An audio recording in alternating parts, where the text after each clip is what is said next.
So, colleagues, we usually just wait a couple of minutes to make sure that the colleagues can access the webinar. 2 minutes, and then we can start.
Okay.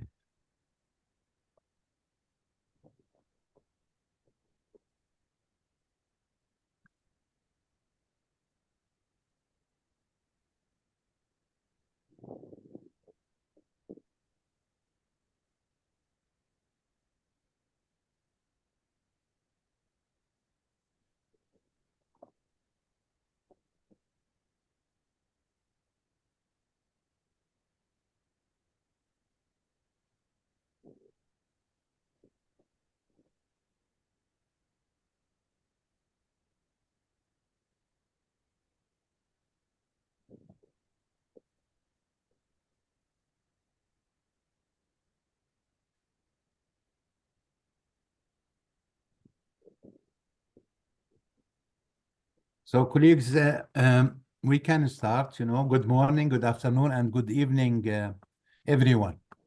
And welcome to you and to our webinar on the navigating challenges in humanitarian action, the example of the Eastern Mediterranean region.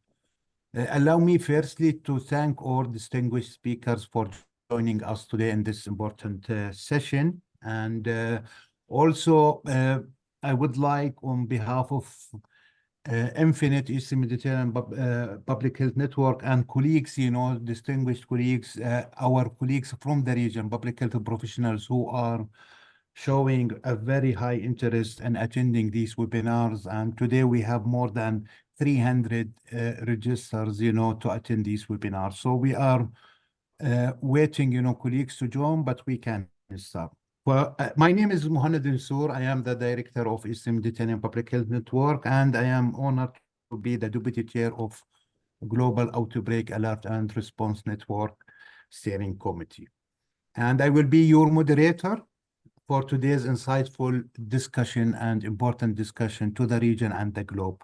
We are gathered here to explore the complexities of humanitarian work, particularly in conflict areas, particularly some examples from our Eastern Mediterranean region.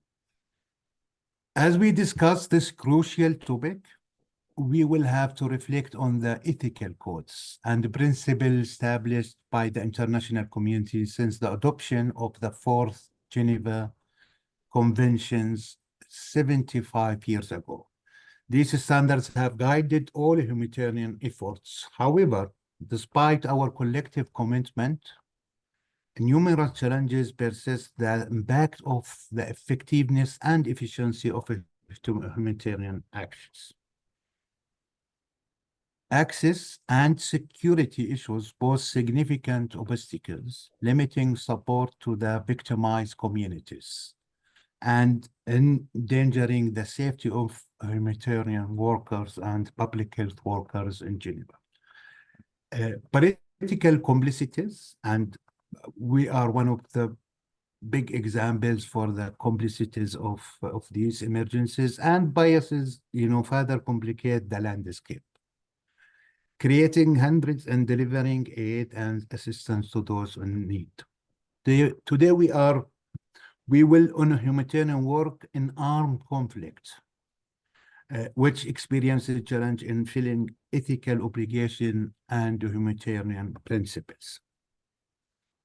Our region, the Eastern Mediterranean region, is currently facing a crisis in many countries, which are increasing, as we have seen in the last few months, almost the last 6 months, maybe more, 10 months in Sudan and Gaza. Besides the ongoing conflicts in other countries like Syria, Lebanon nowadays, Yemen before that, and other things. And here we're talking about the human-made conflicts and not natural that happened this year in our region, like earthquakes, floods, and others. The situation in these areas is an example of how humanitarian aid is limited and sometimes biased to meet the basic needs of the victimized civilians. We witnessed the killing of civilians, destruction of the health facilities, attacks on health and humanitarian workers, prevention of the aid flow, and various types of ethical and legal violations. The most frequently noted ethical challenges for the organization in conflict settings are providing the highest attainability quality of care, protecting workers, and minimize intended and unintended harms. The humanitarian principle most frequently noted as challenges to uphold was neutrality. We will also discuss other ethical dilemmas, including accountability and transparency and balancing competing priorities. This webinar is the first webinar of a series of webinars to identify these challenges and explore strategies to make humanitarian action more effective and inclusive. If you allow me just now to welcome Dr. Haytham Bashir. Dr. Haytham, the Public Health Emergency Management Center team leader at Eastern Mediterranean Public Health Network Infinite, who will join me to facilitate today's webinar. Once again, we value your presence and your participation, and for the distinguished speakers and for the audience. And let me very clear to be here. We are tackle the science and technical works rather than any other aspects. So we need to make sure that we are to make our today's discussions fruitful and how we can better serve our people. Thank you, Haytham. Thank you, Dr. Muhannad, and welcome our distinguished speakers and our colleagues who joined us for this webinar. So in this webinar, we hope to foster a collaborative and constructive dialogue towards actionable solutions to the challenges that our distinguished speakers will highlight. And thank you again for being part of this important conversation and your commitment to improving humanitarian efforts in the Eastern Mediterranean region and beyond. So our esteemed speakers today will share with us their insights, perceptions, and ideas, and to identify strategies and solutions to navigate the challenges related to the humanitarian work and contribute to a more informed and resilient humanitarian response. During our webinar today, we will try to fulfill some objectives. First, to discuss the challenges and ethical dilemmas, like what we see with neutrality, impartiality, accountability, and transparency, and balancing competing priorities in humanitarian work. Also, we'll talk about the geopolitical considerations and conflicts affect the ability of humanitarian organizations to operate in various regions. And third, we will explore how humanitarian organizations can influence the decisions at national and international levels to create a conducive environment for humanitarian work. And lastly, we will explore together possible ways and interventions to overcome those challenges. Without further delay, I am honored to introduce our first speaker for today, Professor Maqbool Murshid Ahmed. By the way, Professor Ahmed is my teacher when I did my PhD and supervisor. So welcome and thank you, Dr. Ahmed. Dr. Ahmed is a professor of development planning, management and innovation at the Asian Institute of Technology, Thailand. Before that, he was a professor at the Dhaka University in Bangladesh. Dr. Ahmed is his work is including rural development, community empowerment. Also, he has published over 200 scientific articles, tens of books, and other contributions. So, Dr. Ahmed, welcome, and you have 15 minutes to present. Thank you. The floor is yours. Thank you very much. Thank you, Dr. Haitham, and thank you, Dr. Muhammad. It's really an honor to share my, actually, I feel a bit worried because I know that I see the profile of some of the people, their experience in the issues which I plan to touch upon, because I think you can understand from my profile and the description of our very good scholar, Dr. Haitham, has just given. But I think looking at the very quick, having a quick look at the audience, I must admit that my work and my publications, including publications, are more in the eastern part of the focus area of this community we have. But I think I'm really honored to share my ideas and some of my, I would say, experience, particularly in the recent years. I'll not go for very long experience because I prefer to share recent developments. I think all of you know how quickly the picture is changing. The challenges are changing, are really taking different forms, and we are every day, posed by new set of challenges. My presentation will be mostly focusing on two regions, South and Southeast Asia, mostly South Asia and partly Southeast Asia. But I must admit that these are very much, my own work, particularly some slides will be very much drawn from my own work, which I feel that this audience will might find interesting. And I'm sure it is an opportunity for me to learn from people like you, really a great opportunity. So I'll be very brief because I have been informed that I have only 15 minutes. And what I'm going to do is I'll be very briefly introducing the issues, how humanitarian action has come to this level now, and why we very often talk about CPE, complex political emergencies. I will mostly focus on the refugee and the refugee issues in a few places in the world today, as I told you a few minutes ago. Then I'll try to conclude my discussion with some, I'll try to raise some questions for people like you, and I'll be happy to learn from you, from this wonderful audience. So we are still having the same question whenever I have discussion with my, particularly our students and of course other scholars. Many people have many interpretations how humanitarian action has evolved, how it is evolving. But I think we should not spend much time on how it has come about, how it is now, how we are doing that. I think is more important for humanitarian action we are talking about and we are facing.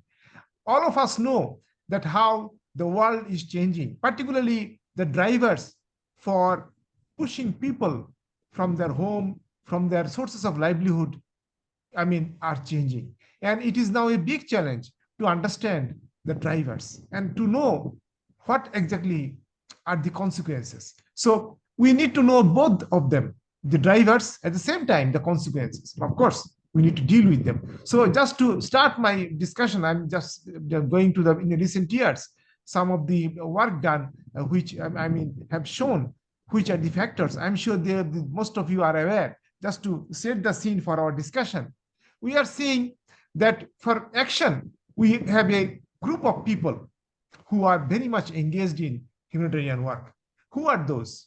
broadly speaking, many of them are volunteers. Many of them are engaged in directly or indirectly with non-governmental organizations or NGOs. At the same time, we have other players too. So the whole area is now populated by several groups of people. But to focus on just on the NGOs, we can see that in the recent years, some changes, some debates have started. Some are still very much focused on the issue of neutrality. They want to say that we don't like to be part of the politics and the other challenges emanating from politics. But some humanitarian work organizations are now saying that, making the point, no, it cannot be like that. It is political. And we need to understand the factors and deal with the factors. Some people blame, or I'd say point out, this has led to the overall debate of CPE, which we're seeing. But at the same time, if we look at the humanitarian organizations working in the recent years, they are having more challenges. And I'm sure I don't need to explain the recent developments in Middle East. And of course, I mean, already ongoing conflicts, some prolonged conflicts. We are seeing some of the cases where NGOs are facing new set of challenges, and whether they can really face them and they can deal with these governments, donor agencies, will really an interesting issue. And finally, these will affect the affected population, the people of concern.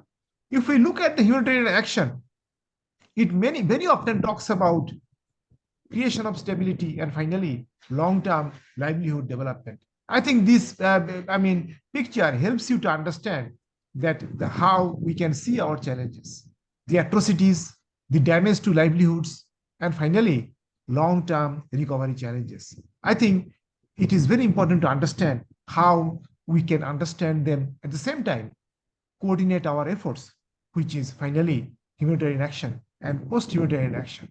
So we are increasingly using this term. I'm sure you know more than me about the issue of CPE. I don't like to define that, but it is now clear that CPEs are affecting, in a greater scale in the recent years. But some people are arguing what form it will take, in what way CPEs will affect, and the international community, regional bodies, governments will deal with them, remains a big question. So we are seeing, if we look at the displacement of people who are affected by all these diverse factors, from politics to natural factors, it is now clear that some groups of people are larger in number.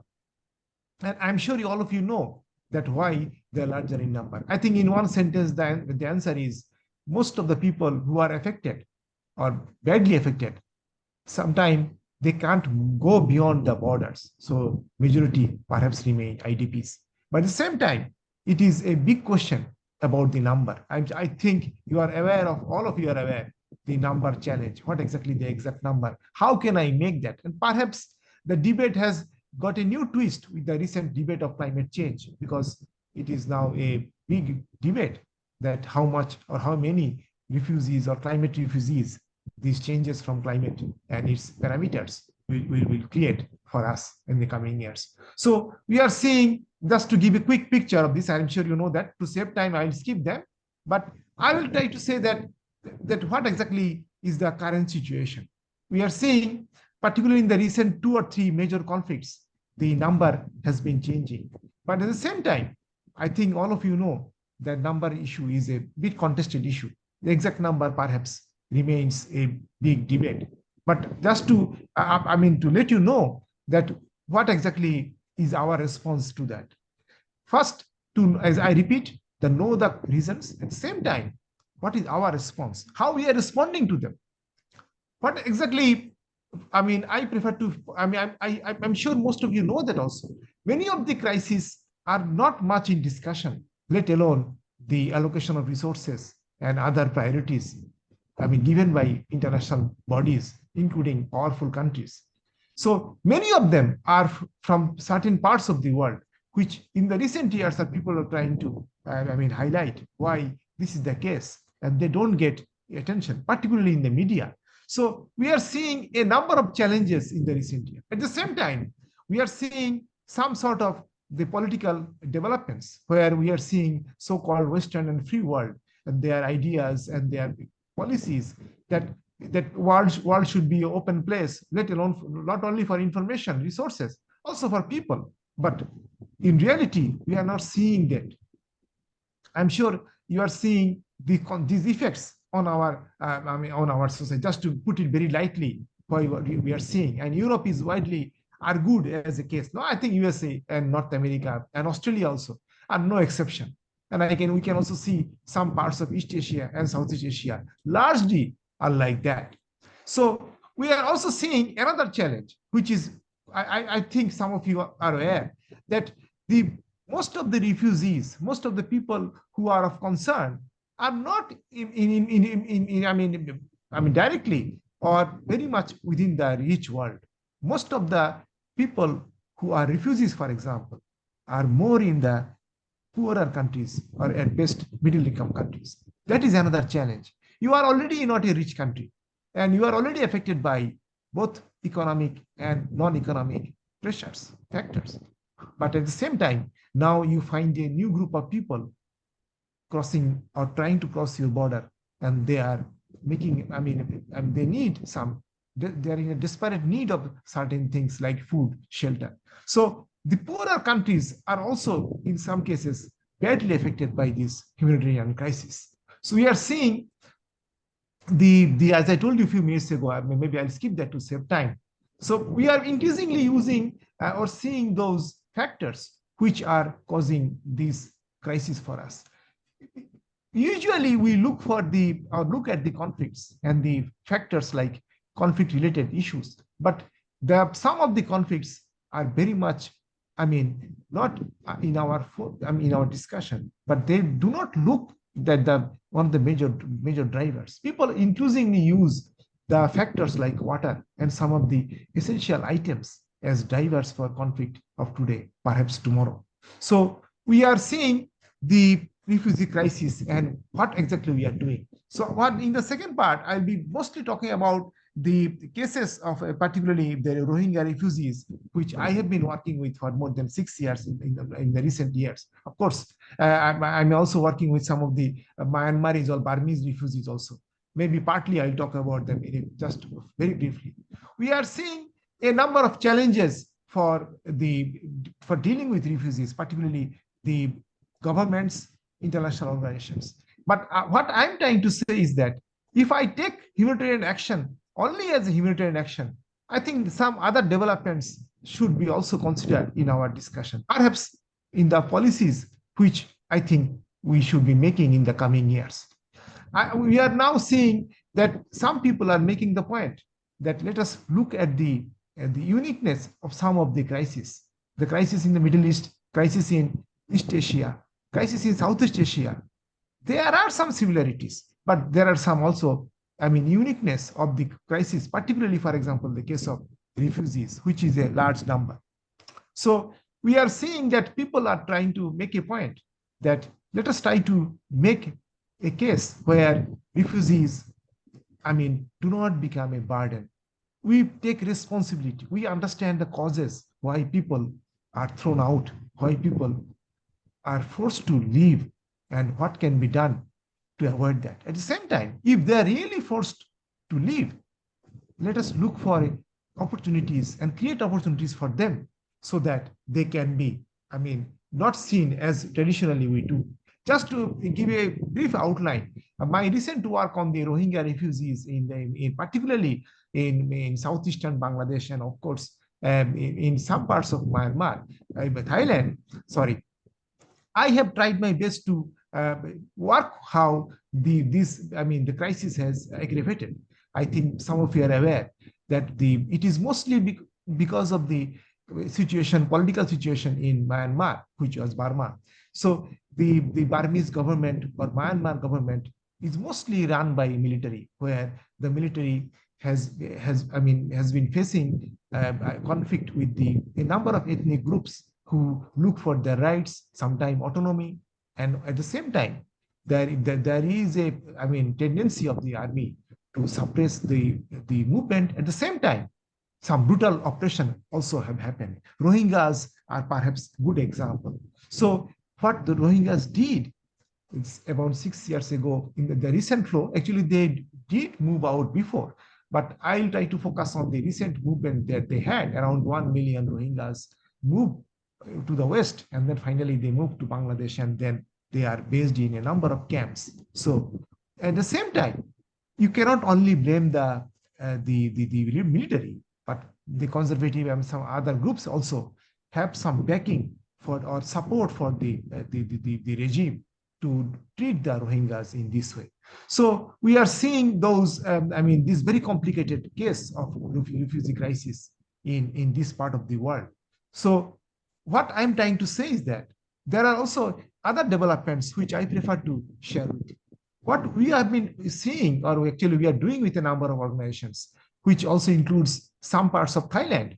And just to let you know that Thai government has now taken a clear policy that if there is an intention of some people to get and work in some parts of Thailand in certain sectors where there is this refugee or migrants or alien workers, to use the official terms, they can work in Thailand also.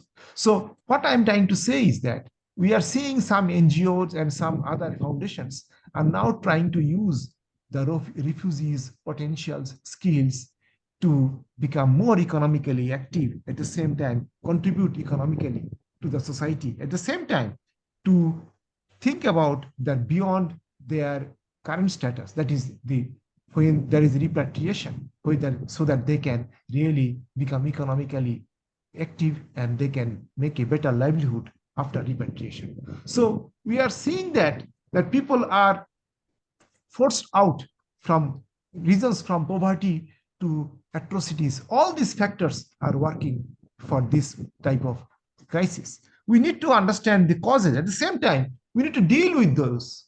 So I think it's very important to understand that if I can work with these communities, we can make, best potential, I'd say, talents, skills from them. I think there is a room for working on these very marginalized communities, to understand them, to develop their skill, and of course, at the same time, not to stigmatize them because they are burden to my economy, to my society. So the humanitarian action has gone a long way.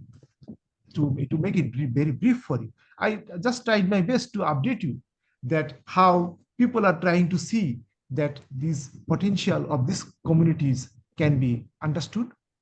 And there are some studies which are showing some of the, I would say, interesting results. And I must tell you, this is an ongoing work. Sorry about that. This is a work in progress where, people like me are also involved.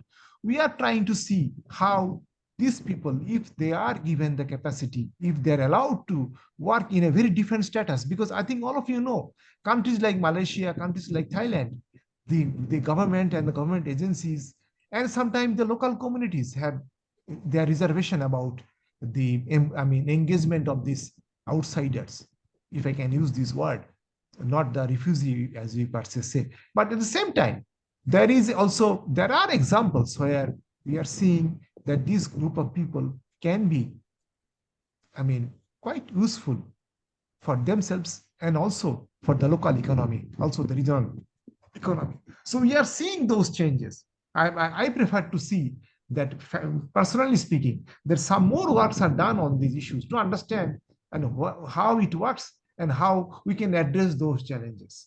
So just to, because of time, I'll be brief on that. Just to go a bit further on that. In case of Thailand, the government is now trying to have a policy to open some sectors where these alien workers can work. But I must tell you, it's quite challenging because the problem is documentation. At the same time, the time issue, that how long we'll continue that, because the society is aging, there is a need for young people, and at the same time, because of the growth, there is a need for low paid, low skill work. But at the same time, the questions are hanging over the society and the policymakers. Malaysia is another example. So what we are seeing now, that what exactly is going on in humanitarian work. First is aid issue. So what exactly is our ongoing debate on performance in humanitarian work? I request you to consider that. Are we really, employing our skill and employing our key ideas, how we can improve our performance? At the same time, the issue of the accountability issue, the code of conduct, I'm sure most of you know that. I think time has come to have a very quick look, where are we now? Because as I told you at the beginning, because the picture is changing. Does it fit the structure that we have had for the last couple of years or decades? Next challenge is a very big challenge. I'm sure most of you are aware of that. If I had time, I would have shown you some country level data, the issue of humanitarian aid and its, I'd say, decline in some cases, because all of us are affected by the current economic crisis. So what about the NGOs? What will they do? From the big global NGOs to national NGOs to very small local NGOs. I think their challenges are really important to understand. And it's important to have a quick look. What can they do? So we are, very much challenged by how we can improve the humanitarian situation. Is it only depending on the providing more aid, more resources, or at the same time, it is important to develop a structure where the situation is like that people at least have a regular provision of supplies, a more or less level of security, at the same time, long-term rehabilitation or development plan. So we are seeing those challenges. I think it is time has come to have a quick look at some of the issues, from the drivers to the long-term implication of these, I would say, integration challenges of the people affected by Dr. Ahmed, humanitarian action. I'll stop here. Thank you. Sorry. Thank you. Thank you so much, Professor Ahmed. I think this is very interesting, and you really laid the ground by highlighting those important talks about the broader concept of humanitarian work. And now we may go to be a little more focused on health related issues and emergencies. So it is my pleasure to introduce our next speaker, Dr. Andreas Jansen. And for those who don't know, Dr. Jansen worked for the Robert Koch Institute in Berlin. He is the head of the Information Center for International Health Protection. He also acts as the director of the WHO Collaborating Center for the Global Outbreak Alert and Response Network, GORN. And is an elected member of GORN Steering Committee and the coordination group for WHO EIS initiative. Andreas is a trained physician with postgraduate degree in field epidemiology and a diploma in tropical medicine. He served with the WHO headquarters in Geneva, and very rich field experience in different parts of the world, including the, as I said, the headquarters with the ECDC and WHO Regional Office with West Pacific in Manila. So I can keep going with those recognized achievements, but for the sake of time, please, Andreas, the floor is yours, and you have 15 minutes. Thank you. Thanks a lot, Dr. Bashir, and thank you also for the invitation to participate in this webinar. I think it's a very important, though very controversial topic, and I try to reflect on this from my specific perspective. I don't have any slides because I think it's not like a slideshow, or I don't want to, have a lecture. I really want to talk about my experience and what I experienced during the last 25 years that I'm working in this area. And I'm a bit of an exception in this panel because I am not from a supranational or academic organization. I'm actually from a National Public Health Institute, the Robert Koch Institute, which is part of the German government. It's part of the Ministry of Health, actually. So that needs to be known in a way to also understand the stories that I have to tell. And of course, I talk from a country perspective. Although I still work a lot with WHO on all three levels, and I worked and stayed in Geneva for some time. Now that I'm back, I see the issues that happen from a country perspective, and I also reflect from a country perspective on that.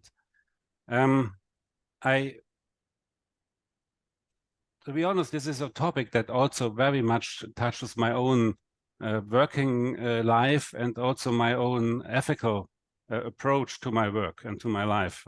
So it's not always easy to talk about this. Until recently, I had very good cooperations with people in Iran, in Russia, in the Russian Federation. I worked in Afghanistan in a refugee camp in Central Asia.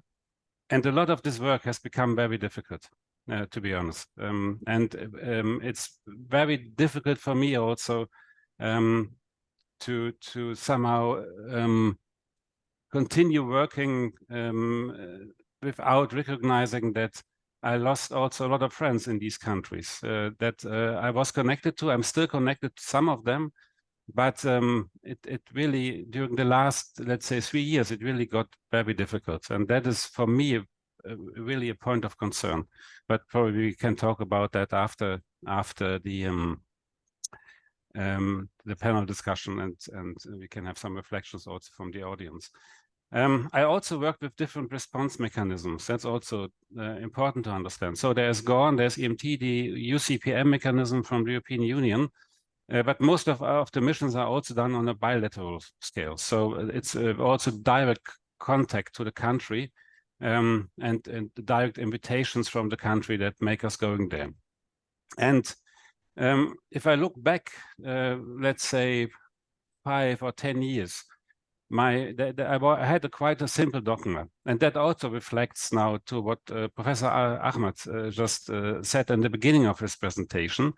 My dogma was, I'm not a politician. I'm a medical doctor. I'm a field epidemiologist. I do humanitarian work. I do outbreak response. And my job is based on humanity, neutrality, impartiality, and independence, full stop. I'm not part of the political game. That was my confession, in a way. And if somebody asked me, so how do you relate to politics? I say exactly that.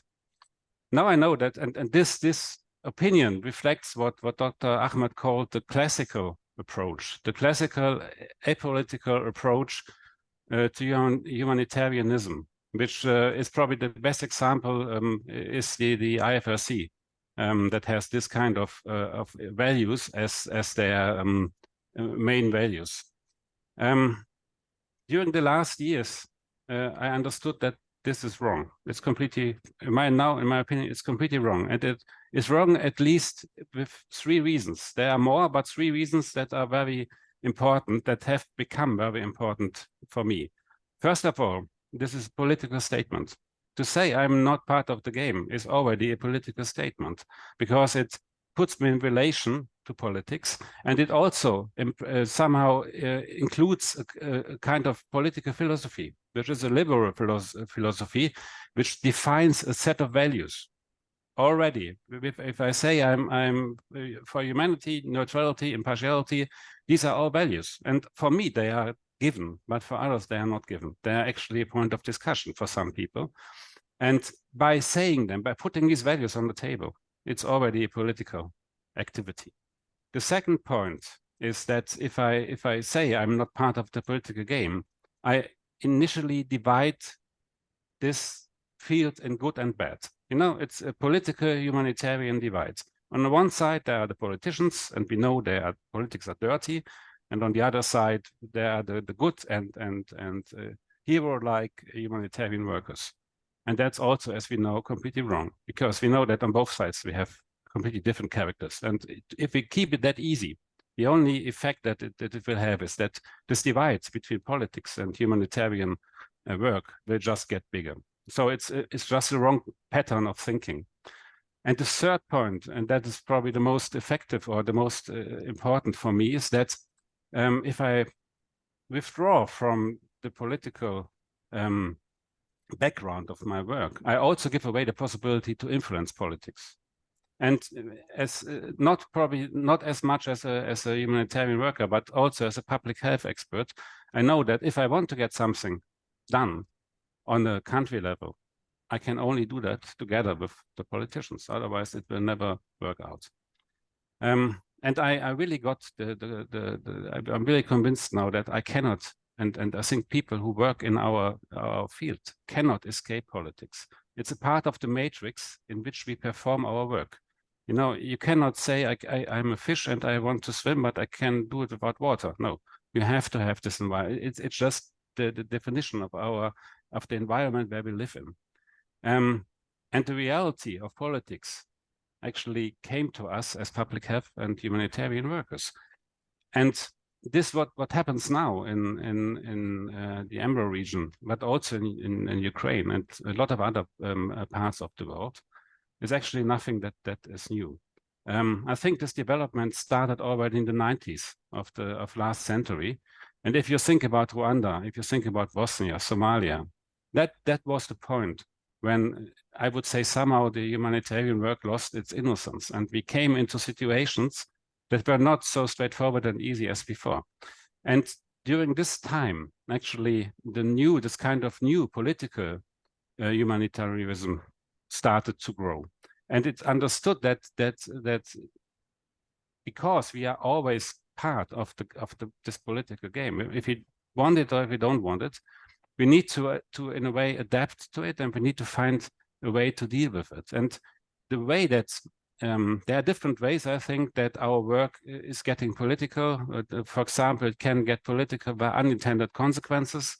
So our work, we are not working in the free space. If we do some work, if we support people in the country, it's always it always has consequences, and sometimes we cannot really calculate what consequences will come out from our works. You know, sometimes, as in Rwanda, you support the wrong people in a way, and you strengthen a specific party in a specific country without really having the intent to do so.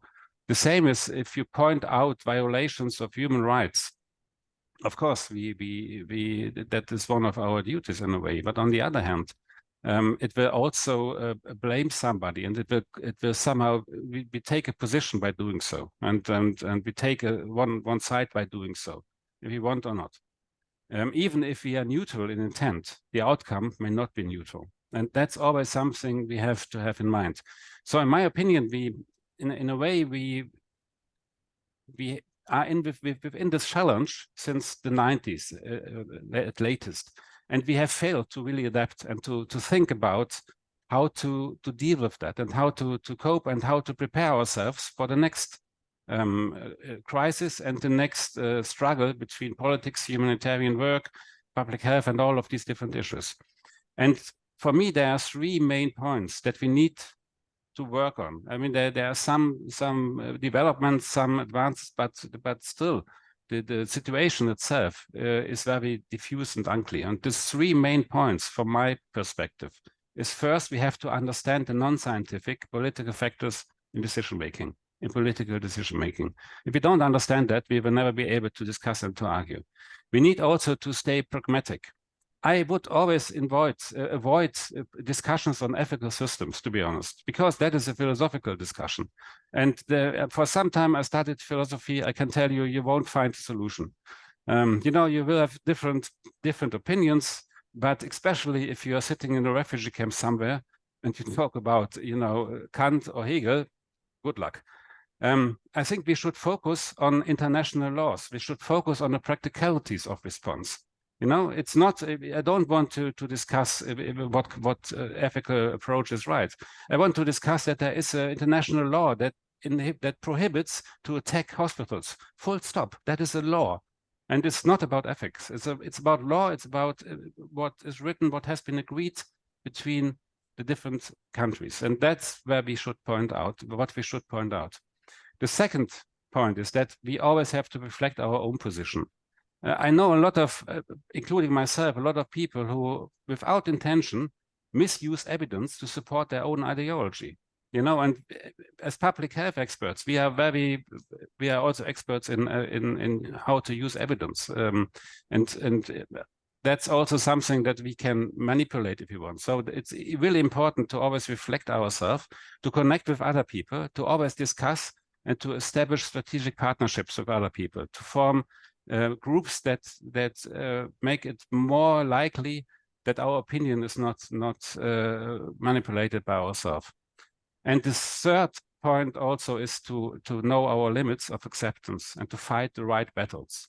There are some issues that we should not accept. We should define these issues, and for these cases we need to be, and that will always be the case, we need to be willing, and we need to engage, and we need to be able to fight the battle, you know, if it's necessary.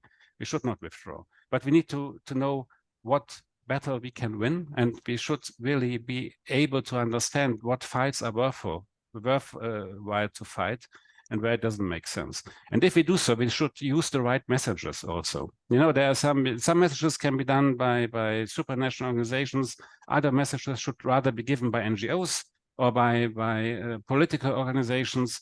And we need to see to really who is best suited to give what kind of message to what kind of target audience in the conflict. So these are the three, but I'm sure there are much more. And I'm sure that also if we work on that, and that is just also really making up a kind of guideline, so to say, for us to understand where we need to engage and how we need to react in specific situations. But this kind of work, for me, is absent more or less, and it's really hard. You know, if each of us needs to go back to him or herself and think about this on his or her own. We need some kind of group to discuss these topics, and not just during the crisis, but also before and after. With this, I think I would like to stop, and I know that there is also the result from this discussion. There will be no solution. The solution is that we will always stay in this tension field, you know, and we will always being torn between different interests and different motivations, but we need to get used to that, and we need to find a way to keep our integrity within this tension field. I think that's the task for us, especially now, and it will probably be more important in the future. Thank you.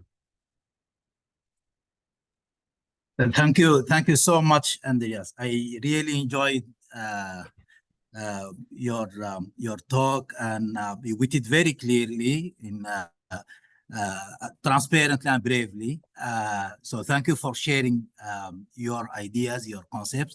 And as Dr. Mann mentioned at the beginning of this webinar, this is just the first of a series of webinars, and hopefully together we can come out of those webinars with an actionable manifesto or to share with all our stakeholders.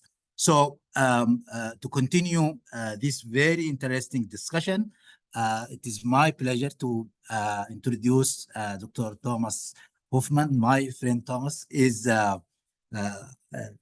now heading the Emergency Preparedness and Response section at the European Center for Disease Prevention and Control, ECDC, in Stockholm, where he's responsible for a wide range of threat and capacity assessment, outbreak investigations, cross-sectional preparedness planning, and other duties. Before that,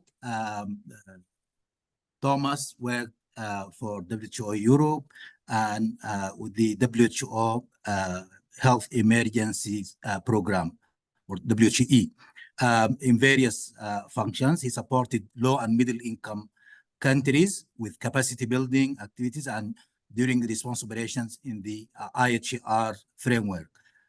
Dr. Hoffman was involved in several emergencies and disease outbreak and crises, by mobilizing support to the international level by coordinating with the Germany, Ministry of Health, Federal Ministry of Health, Germany, supporting, like, for example, Ebola outbreak in Africa. So, Dr. Thomas, please, you have 15 minutes to share your ideas and perception. Thank you.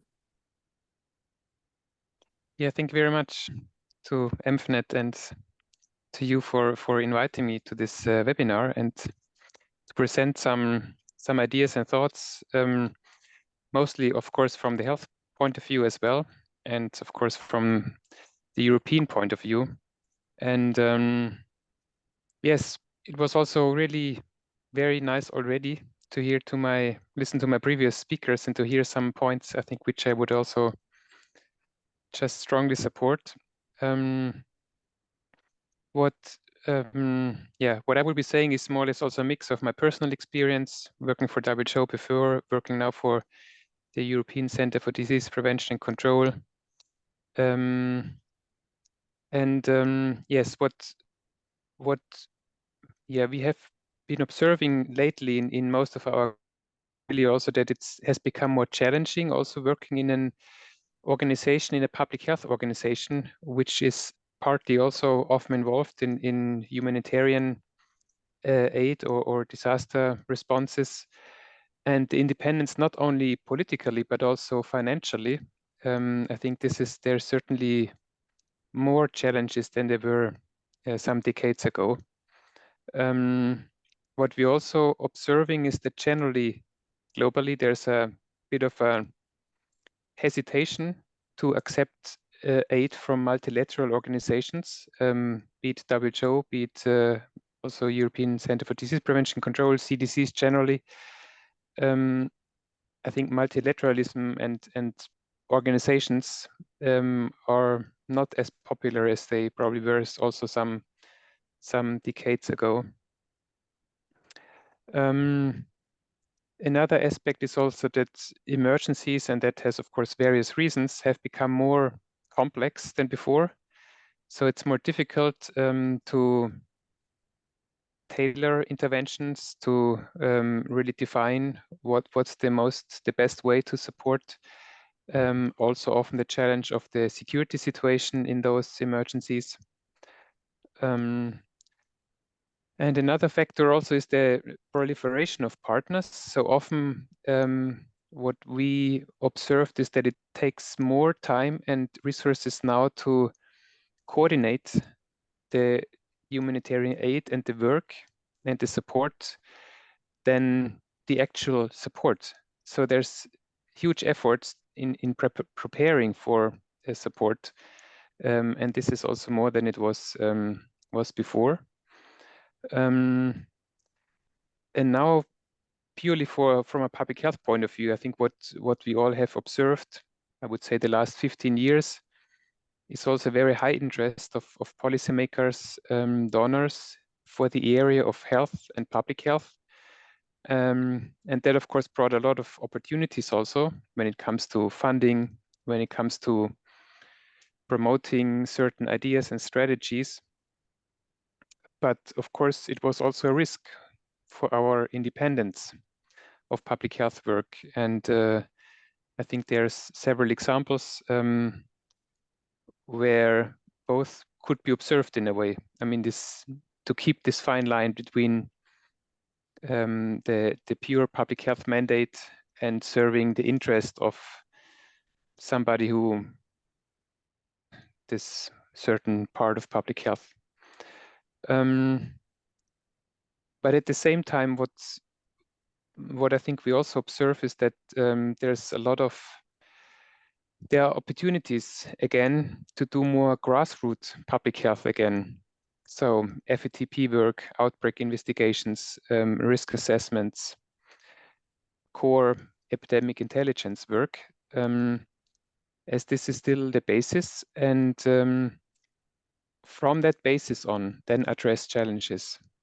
So, for example, in the field of migrant health or refugee health, this was definitely also for us a learning curve to say that, yeah, we don't come with predefined concepts which would be offered to countries, but we would rather try to sit down at the same eye level with partners and then develop concepts which are then targeted to a certain situation or tailored to a specific need.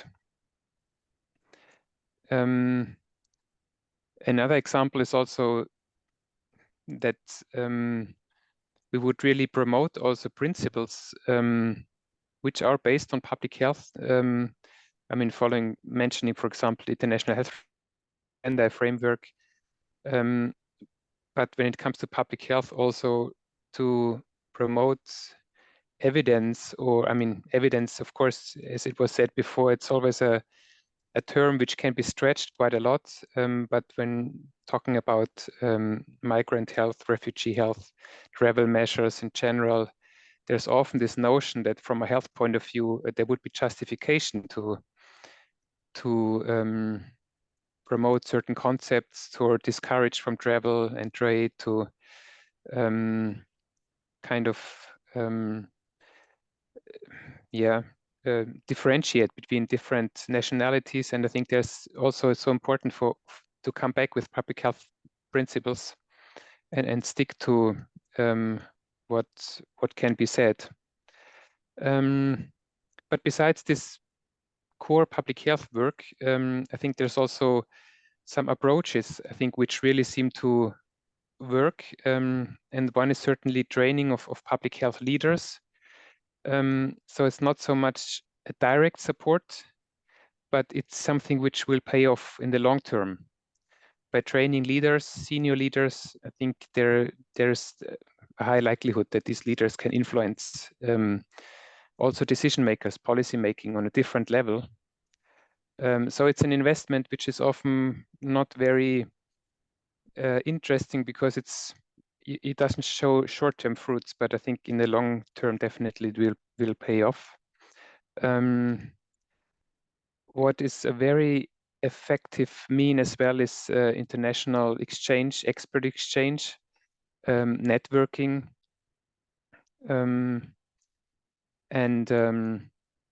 so in that sense, again, working on the same eye level with people. And this means now, of course, not in acute humanitarian settings, but I think it prepares the ground. The stronger networks are, the better they can also help and support emergency response. So I think, in that sense, there are many approaches, I think, which are still powerful. And I would just like to mention also the GORE network, Global Outbreak Alert and Response Network from WHO.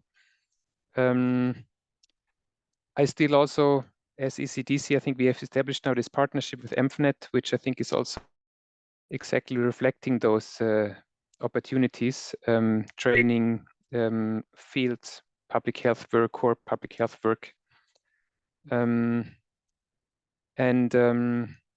Yes, just to mention at the end, and I will just share very few slides to show also what from the ECDC point of view specifically we have established, and hope it will be more of use also in the future.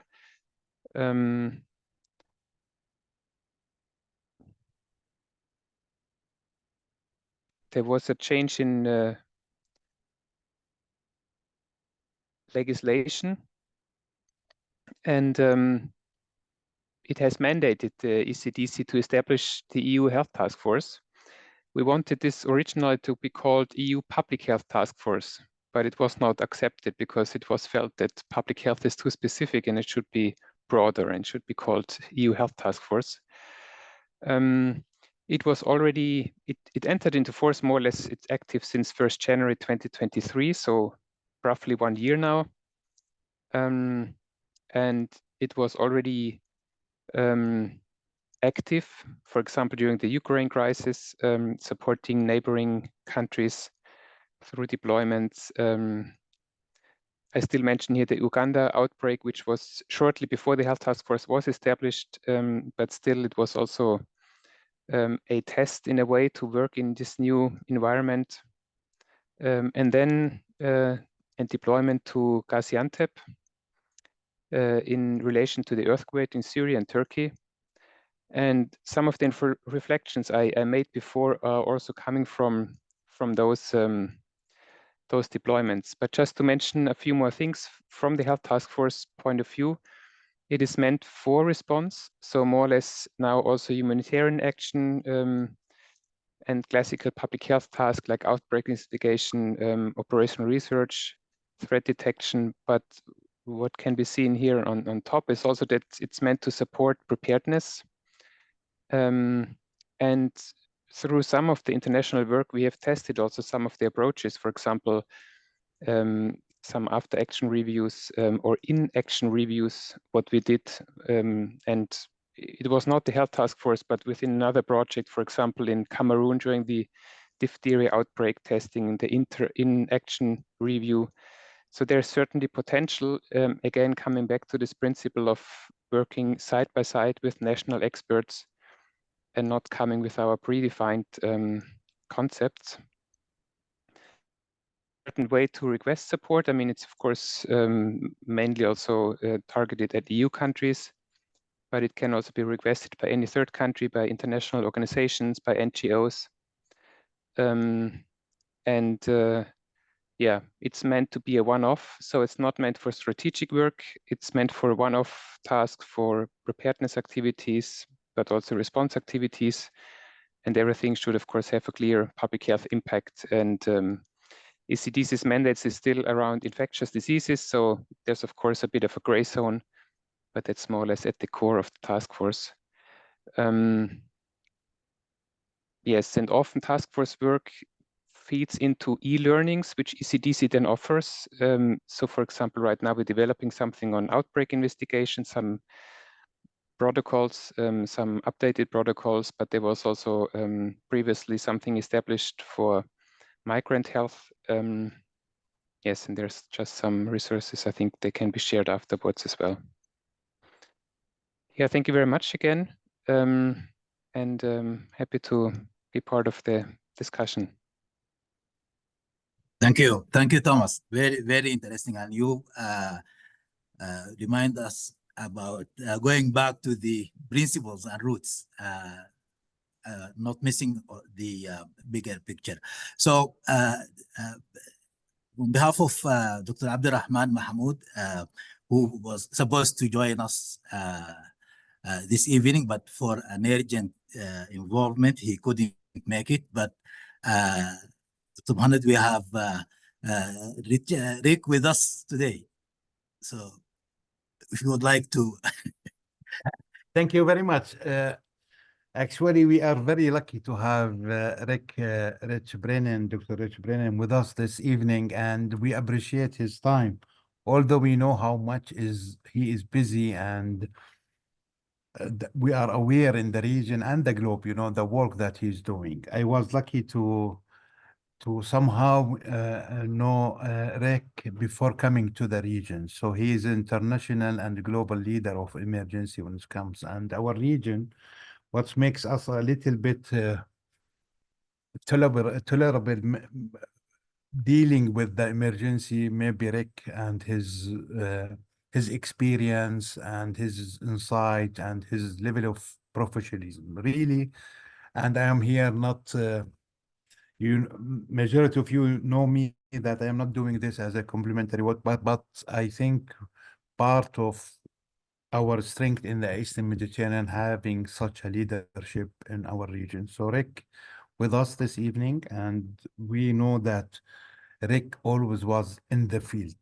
We are not in, maybe in the past 6 months, it was very tough days in our region, but we were watching, you know, and observing and following up, you know, Rick and colleagues from EMRO, you know, about these things. Recently, you know, we know that he was with our colleagues, Mike.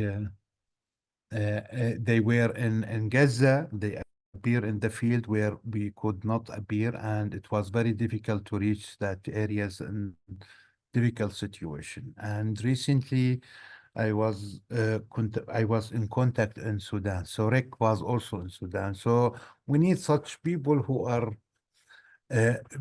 appearing, you know, and they are doing the work on the field, and not only just the theoretical part. And I think Rick is doing excellent work. So from that, you know, even, you know, not yesterday, maybe 2 or 3 days ago, we were following up with the media briefing that for Dr. Ahmed Al-Mandari, and we wish him all the best, and we would like to use this momentum to thank him for leading the WHO IMRO in the past 5 years, and he was a very good leader to us in the region. And Rick, I think he was one of the pillars, you know, for dealing with this such emergency situation. So we are always, you know, and this is part of our mandate, you know, to watch and to follow up and observe and to learn from WHO IMRO, and to make sure that we are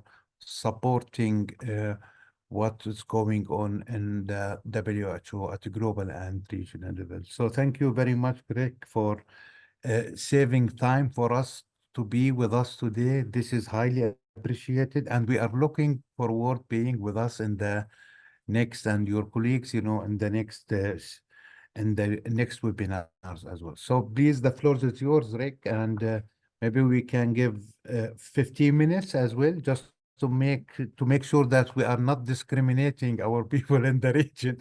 So please, the floor is yours, sir. Mohammed, thanks very much for that very kind invitation, and always good to see you. And I'm sorry about the uncertainty about my participation or Abdi's participation, but I'm glad it worked out. Look, if you don't mind, I want to focus on some of the operational issues we're facing here in the region. So if you don't mind, I will share a presentation. And let me see.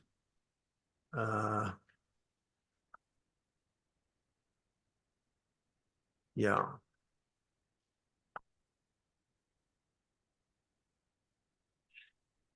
Is that, can you see that presentation? Yes, we can. Um, But we need the presentation mode. Yes. yeah, it's for some reason it's not coming up on my screen, but Okay. let me proceed. For some reason did the slide just advance? Yeah, yes, Rick. Yeah, It did. Okay. So what I'll do is I'll just give an update on trends in emergencies, both globally and regionally. Talk about some of the challenges in delivering in humanitarian settings. Talk about how we might have impact even in some of the toughest circumstances. I will not go into any case studies at this stage because time will not allow. Sorry, Rick, I think you need to go back to your slides. Go back. Can you see the slides? We can see the Excel sheet, Rick. So we don't, yeah. So just to make sure that this is what you want to present. We see that. No, not at all. I've got a PowerPoint. Sorry about that. No problem.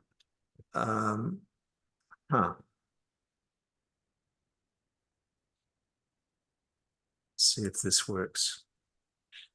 Yes, this is the. Okay, great. Yeah, PowerPoint. Yes. Okay. Now, okay. So now I'm having trouble advancing the slide. I'm very sorry. Just 1 second. Okay, there we go. Okay, so that was my intro. So maybe just to start out, right now globally, there's well over 30 large-scale humanitarian crises across the world. And I think what's often underappreciated is since the start of the COVID pandemic, the number of people needing humanitarian assistance has more than doubled. Since the start of January 2020, the number of people needing humanitarian assistance has more than doubled. And it's the same in our region as well. And that is not due to the pandemic, primarily. It's primarily due to conflict in places like Ukraine, Ethiopia, Sudan, and Afghanistan. In addition, you know, the world faces around over 200 outbreaks on average a year, and those numbers seem to be going up. WHO estimates that 70% of those occur in fragile and conflict-affected settings. And the world you know, experiences around close to 300 natural disasters a year, and over 80% of them are climate-related. So at the start of 2023, there were in the middle of 2023, there were over 360 million people in need of humanitarian assistance worldwide. But that was a massive number, and only 67% were going to be targeted by humanitarian agencies through what's called humanitarian response plans. And as Professor Ahmed said earlier, we have over 108 million people forcibly displaced as refugees and asylum seekers and internally displaced worldwide as well. So huge humanitarian burden globally. And then our region, the Eastern Mediterranean region, we cover from Morocco and Northwest Africa, across most of North Africa, Sudan, Somalia, Djibouti, across the Middle East, as far as Afghanistan and Pakistan. Right now, WHO is responding to what we call 19 graded emergencies. Graded emergencies are those for which we have a substantial operational response. 9 of those are grade 3. That means all hands on deck. This is just in the Eastern Mediterranean region. There are 75 other ongoing public health events. So what do I mean by that? That would mean that, for example, Afghanistan is a grade 3 humanitarian emergency for WHO on the back of the humanitarian crisis. But within that emergency, we have 8 ongoing disease outbreaks. And we refer to those as ongoing public health events associated with the overall humanitarian crisis. You know, as I said before, in our region, we have 140 million people in need of assistance. Of the 363 million worldwide, 140 million of them are in our region. Around 19%, almost 1 person in 5 in the Eastern Mediterranean is in need of humanitarian assistance. And the region is also the source of 55% of the world's refugees. Of course, we've multiple outbreaks, as I mentioned, the COVID pandemic, but in 2023, we documented 73 disease outbreaks across the region, including 11 measles outbreaks, 9 cholera outbreaks, and on and on and on. And what we see now increasingly is convergence of humanitarian crises related to conflict, disease outbreaks occurring in those countries, and indeed natural disasters as well. So, for example, in Afghanistan, you may remember in October we had 3 earthquakes of 6.3 and above, killed several thousand people, and again we have this ongoing humanitarian crisis, 8 ongoing disease outbreaks. Natural disasters, we see similar events, similar situations in places like Sudan, convergence of conflict, disease outbreaks, natural disasters, Somalia as well. Our region at the start of last year had 4 of the 5 largest humanitarian operations worldwide. So what that box on the bottom left shows is the number of people being targeted for humanitarian assistance by humanitarian agencies, which is not the number of people in need. But as you can see, 4 of those 5 countries were in our region. Many health issues in humanitarian settings, as you can appreciate. In fact, of the 10 countries in the world with the highest under 5 mortality and maternal mortality, 7 of them are classified as fragile or conflict affected. And as I said before, WHO estimates that 70% of epidemics and epidemic-prone diseases occur in fragile and conflict-affected settings. So we often talk about the direct and the indirect health needs arising out of conflict. The direct needs include, high levels of violence and violent injuries, gender-based violence, mental health consequences, food insecurity, and associated malnutrition. The indirect health consequences are largely due to major health system disruption. So, as we often see, public health programs and clinical services are paused or they're completely halted, as we've seen more recently in Gaza with the vaccination program, EPI. There's hardly been any disease surveillance in Gaza recently. Huge areas of Sudan right now where disease surveillance and disease control programs are just not working. Supply chain, and of course, management of maternal and child health issues, non-communicable diseases. We often have loss of staff.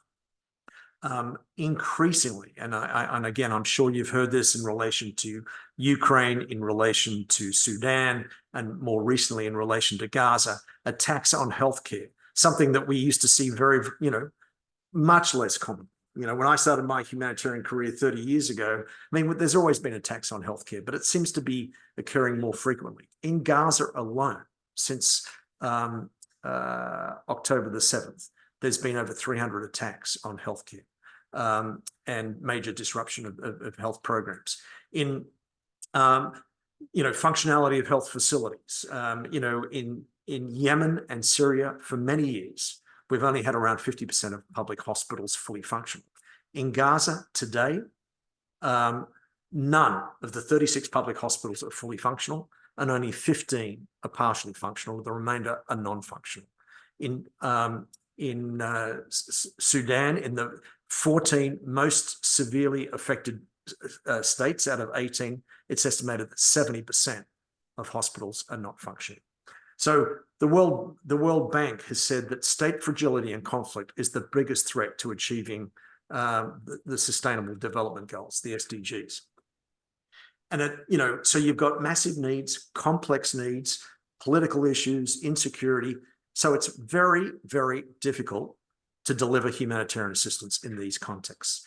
First of all, access is often disrupted, and you have major insecurity problems and often major logistics problems. So, for example, in Darfur today, in Western Sudan, we can only reach the people in need through cross-border operations from Chad. We can't reach them from inside Sudan today.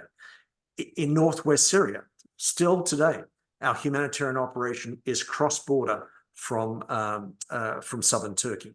We're not reaching them, those in need, from the Damascus side.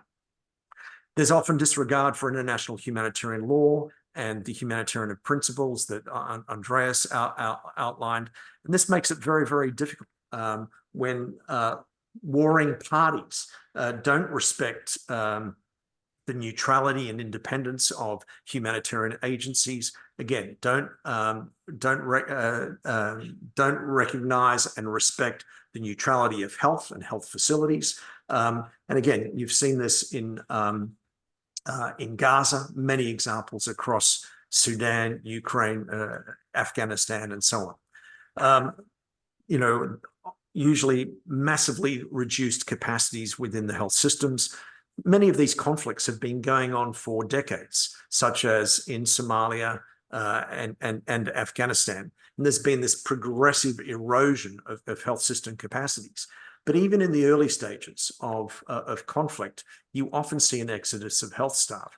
Within the first couple of years of the conflict in Syria, people were saying up to 55 to 60% of medical staff had left the countries. So just as needs are going up, capacities to respond to those needs depleted. One of the big challenges, and again, Andreas, and other speakers essentially referred to these. Humanitarian crises are, conflict-based crises. These are political crises. And another complexity related to these political crises is that you have often de facto authorities claiming authority in one part of the country. So, for example, right now in Syria, there's the internationally recognized government operating out of Damascus. but then you have another authority claiming, legitimacy in northeast Syria and another one in northwest Syria. As a humanitarian agency, you have to negotiate with each of those. It's the same in Yemen right now. It's the same in Somalia. It's similar in Libya. So these divided territories with de facto authorities in charge of large areas of territory adds another complexity to the delivery of aid. Governmental legitimacy is another problem. For example, in Afghanistan, the Taliban de facto authority right now is not recognized by the international community. So there's no international aid going into the national healthcare system. It's all being through parallel systems set up by UN and NGO partners. And that makes it difficult as well because, it's difficult. It's been very challenging developing operational relationships with the de facto authorities, the Taliban authorities in Afghanistan. Other governments, have removed, donor governments have removed their embassies out of Kabul. And again, they've tried to set up the donor mechanisms have set up parallel systems. Another challenge. And then the bureaucratic constraints. We have found it very, very difficult to get visas into Sudan. Recently, I was supposed to go, I've tried 4 times to go to Sudan in the last few months and have not been able to secure those visas at a time, again, when needs are skyrocketing. One of the biggest concerns, one of the biggest developments in humanitarian assistance globally is the decline in funding. So again, if you look at this graph on the right, you can see the requirements, the financial requirements peaking and the availability funds declining. So just about every government that supports humanitarian action has decreased their funding in the last 12 months. In some instances, by major amounts. The Germans, the Brits, the Americans, and huge implications for our operations in all countries, but in particular in places like Syria and Sudan. All right, so that's the overall context. What do we do, health-wise? Well, in general, what's our approach to addressing the multitude of problems? We really do try to accelerate emergency health services to tackle the heavy trauma load, to tackle the acute needs of people forcibly displaced. We look to expand the delivery and quality of an essential package of health services. Oftentimes, we have to rationalize. We have to have a targeted package of health services, and we do this in a lot of settings. We're doing it in Gaza right now. What are the key services? What are the must-have services? We've done it in Somalia recently. We've done it in Afghanistan as well. We've done it in northwest Syria. Then we have to reinforce the resilience of the health system to withstand other shocks. Now, for WHO, one of the big priorities there is strengthening disease surveillance, laboratory capacity, rapid response capacities. But we also have to do broader risk assessments, all hazard risk assessments, to identify what other acute events might occur, such as I mentioned before, earthquakes, floods, and so on, so that we also have operational readiness to respond to other acute shocks. You need to support the vital elements of the health system. And I'm really thinking here about supply chain, surveillance, and human resources. You've got to find a way to make sure that health workers are getting paid. And this is often one of our biggest challenges. In Afghanistan a couple of years ago, health workers continue to turn up when they haven't been paid for 4 or 5 months. Donors usually don't like to cover this cost, but it's a vital one. And then you've got to sort of try and advance early recovery and lay the foundation for longer health system development. Because again, most of these crises are protracted and long-term in nature. And you really do want to use the support of the foundational elements of the health system to advance longer-term recovery. So that's the general approach. And if you get access to people in need and you get resources, you can get very good outcomes, even in the toughest of circumstances.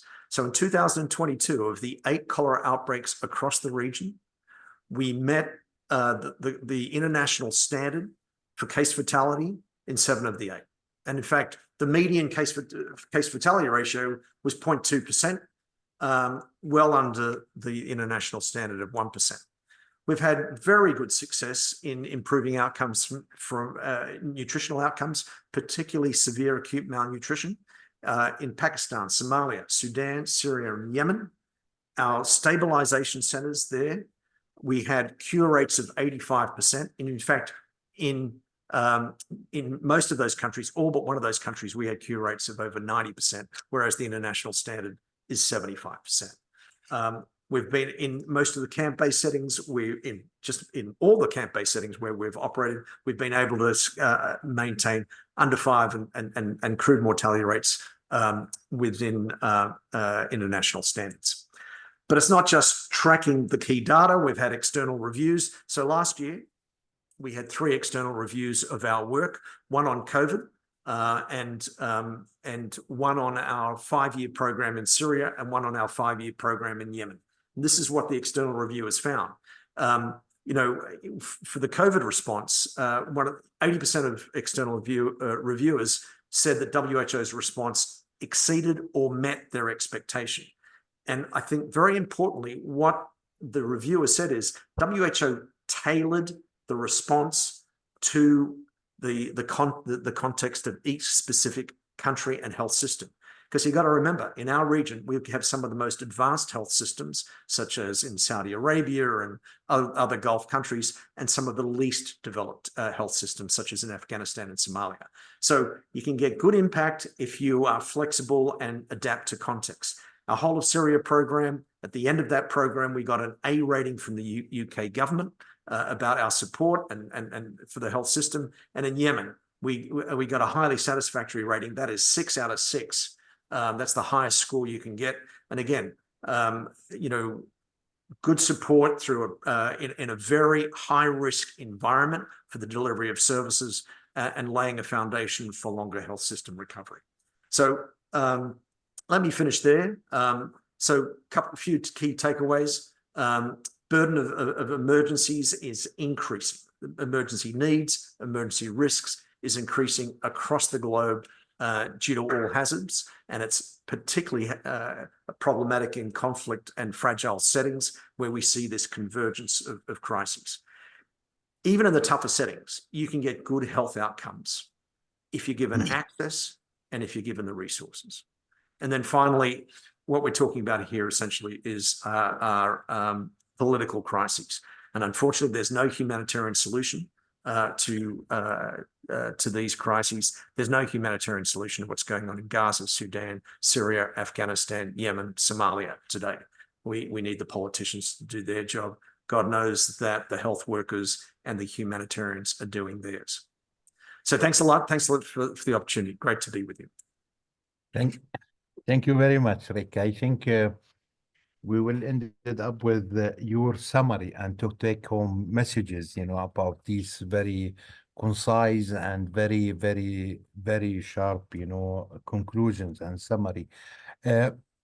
We need to make sure that we are ended. Thank you, Rick. It's very, very rich. And since we are, I think we have only 2 minutes about this. So colleagues that we always taking their questions, but this time, you know, due to time limitation, we will make sure that we will answer all the questions during our reports. And I think colleagues, they are asking from the region, you know, about, you know, very sensitive and very important things about justice and humanitarian actions, about international laws, about the current situation in our regions. So all colleagues, all the questions that we have received, almost 20 questions that we will making sure that we are answering these questions in our report. Usually after each, you know, webinar, we produce after 1 month a report. So we will reach you again, you know, to help us and to guide us, you know, to answer the questions, since it's really very, very important to make sure that we are engaging and we are considering colleagues, professional, public health professionals from our region in our video. So finally, you know, just I would like really to thank you all for responsiveness and to be with us this evening from the distinguished speakers, as well as, you know, our colleagues from the region. And we are very happy and keen to see that many colleagues from the region, over, you know, 120, they could join us in this webinar.